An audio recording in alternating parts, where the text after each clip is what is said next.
title, The Art of Overthinking and Laughing at It. Hello, hello. Welcome back to TBSD Talks, the podcast where we mix a little wisdom with a lot of wackiness. I'm your host.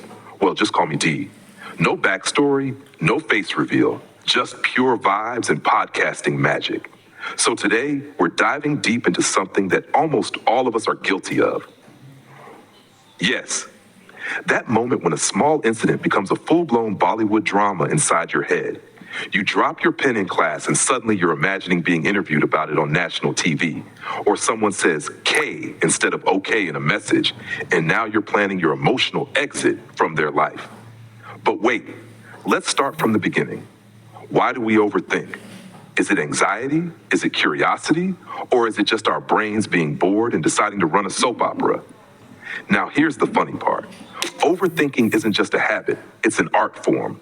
You start with one small thought, then add some fear, sprinkle in insecurity, season it with imagination, and boom, Michelin star quality overthinking. You've already ruined a friendship, questioned your existence, and planned your own fake disappearance, all while brushing your teeth.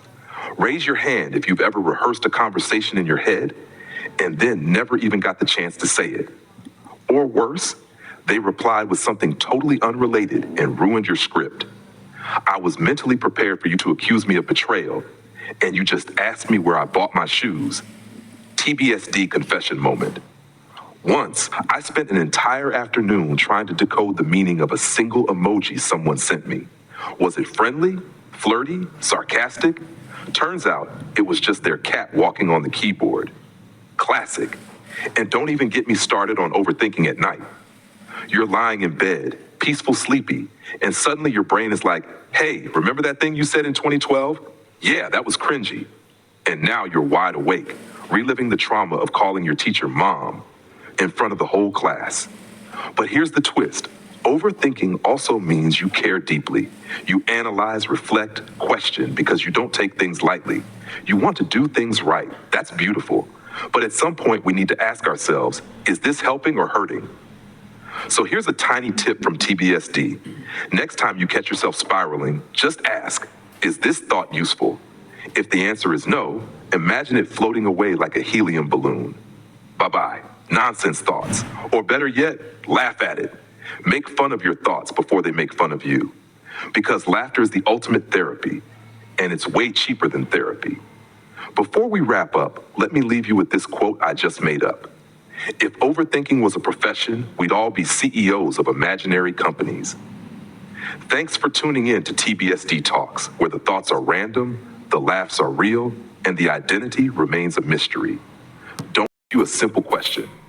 Have you ever sent a text and then immediately stared at it, rereading it again and again, wondering if you should have added an emoji, or maybe taken one out? Did it sound too cold, too excited, too desperate? Well, welcome to the club, the Overthinkers Anonymous. But here's the truth. Overthinking doesn't come from weakness. It often comes from deep care. We care about how others feel. We care about outcomes. We care about not messing things up. And that's beautiful. But when care turns into self-doubt and endless mental noise, it stops being helpful. There was a time I spent almost 3 days thinking about whether to accept a simple invitation to speak at a school. Not because I didn't want to, but because my mind was like, what if I say something wrong? What if they don't like my voice? What if I freeze in the middle? And you know what happened when I finally went? They loved it. I loved it. And all that fear? Pointless. You see, overthinking lies to you. It tells you that preparing for every possible disaster is smart. But in reality, it's just draining your energy and stealing your now. There's a quote I once heard. You cannot control the waves, but you can learn to surf. And that's exactly how life works.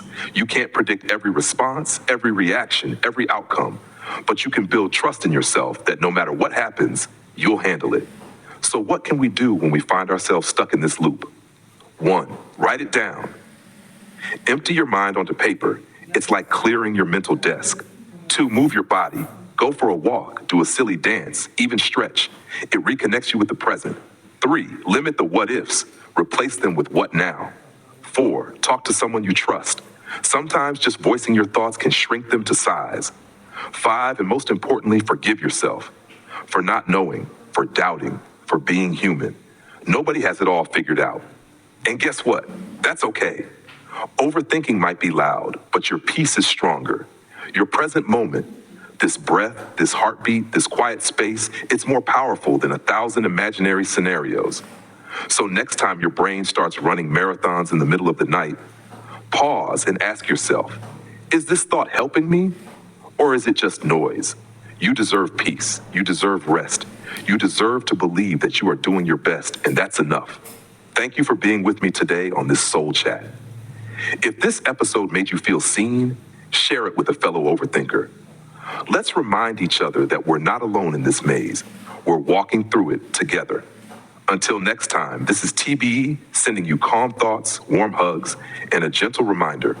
Don't believe everything your brain says after 10 p.m. Stay grounded, stay kind, stay you.